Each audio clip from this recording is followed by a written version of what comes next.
Hello, I'm Karen, and in today's video I'm going to be sharing with you why crochet was kept a secret. And so here what I've got is I've actually got a sample of Queen Elizabeth I's letter that she wrote to James in 1602. So this is to James who was going to become the King of England. And if I just hold up the triangle so you can see better, if you look through the windows, you can see there's an A in the very top part. I know you can't see it properly, but I'll show you afterwards. I'll take the triangle away. You can see two L's in the next bit there. You can see a letter C shining through that window there, and we can see that there's a circle and a line through that one there. So if we just lift up the windows a little bit so you can see, so we've got the C from the affection, we've got the little L's which are from the perpetual, the A's from the and then here we've got the O, and this part is just making the L, the sort of I shape in there. Okay, so if you've watched my other videos, I kept saying that I could, while I was doing my research, I've been sharing like videos of like a video diary of my research, and I kept finding I all 8, and I thought that it was some kind of signature code, and that's what this is. So the reason why crochet was kept a secret is authenticity. So it was to show that this letter that was sent from Queen Elizabeth to James was actually the genuine thing, and it wasn't a forged letter. So where did I get the triangle from? For those that want to know the answer to that sort of thing, if you come to my videos without knowing any of those things. So this is my copy that I've got of I've got this copy of the Voynich manuscript, which is photos of the actual script. It has been shrunk down slightly, so I need to use a 4mm crochet hook to make items fit. And as I've crocheted them up, they actually fit the images and they reveal different things so that you actually can see what's happening. If you want to watch my other videos, please go and watch those.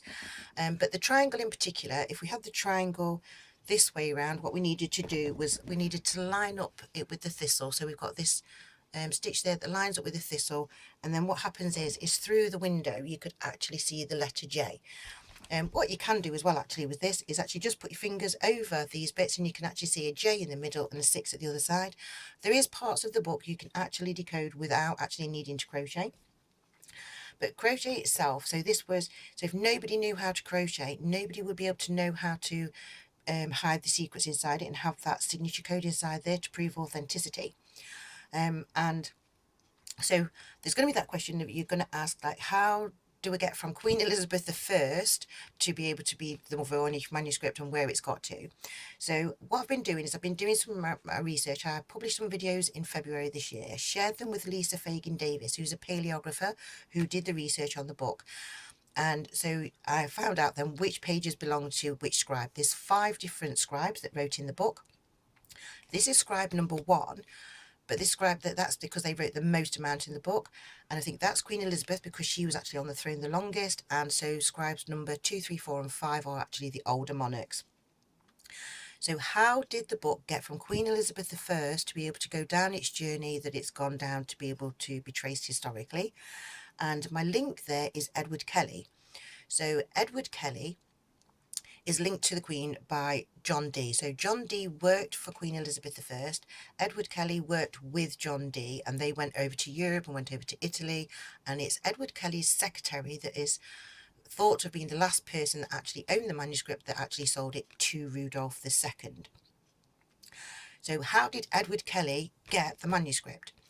There is some stories that say that Edward Kelly actually found a book at Glastonbury which was called the Dunstan book, or the Book of Dunstan, and what he did is he found the book. It had some little bottles of powder with them, which he said that it was alchemy and he could turn lead into gold.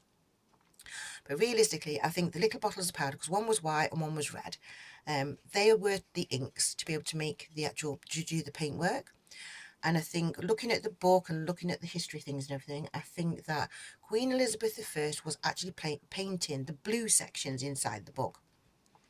And while she was painting those blue sections, she left the book unattended, left it open to dry. You know, like now it's an open book. And she left it, whether it's for a comfort break or for whatever reason.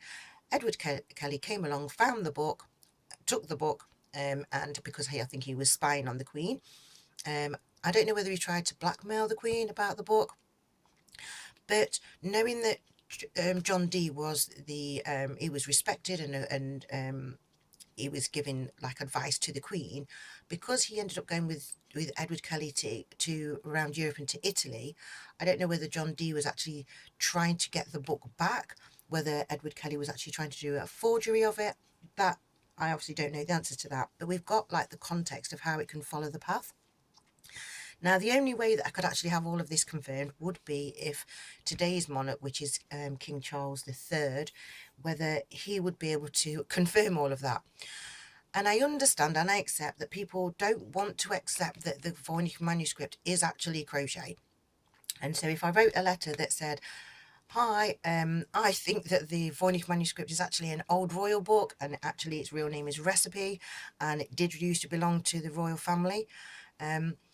I think that, you know, like now, the security that they've got to be able to make sure that things, so somebody else would read the letters before the king got the letters. And for them to read a letter like that, yes, because obviously I get comments that say that I'm nutty, I could see that they can see that. So I don't know how I'm actually going to be able to get this confirmed. I'm working on that one. But essentially, the reason why Crochet was kept a secret was so that nobody else could actually use this method. They couldn't use this using the windows and looking through and doing them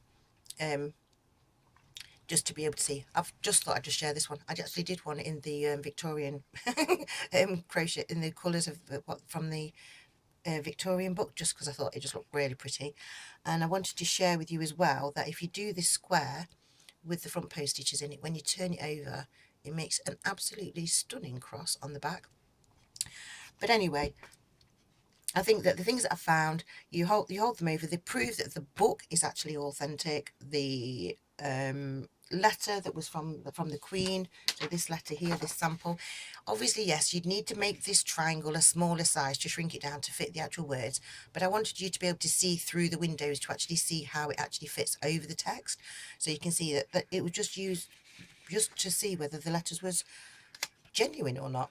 Okay, so that's my answer to the question. So thank you for watching, thank you for liking, thank you for sharing, thank you for subscribing. And if you do have any more questions, please ask, because I'll try and answer them the best that I can. Okay, thanks, bye.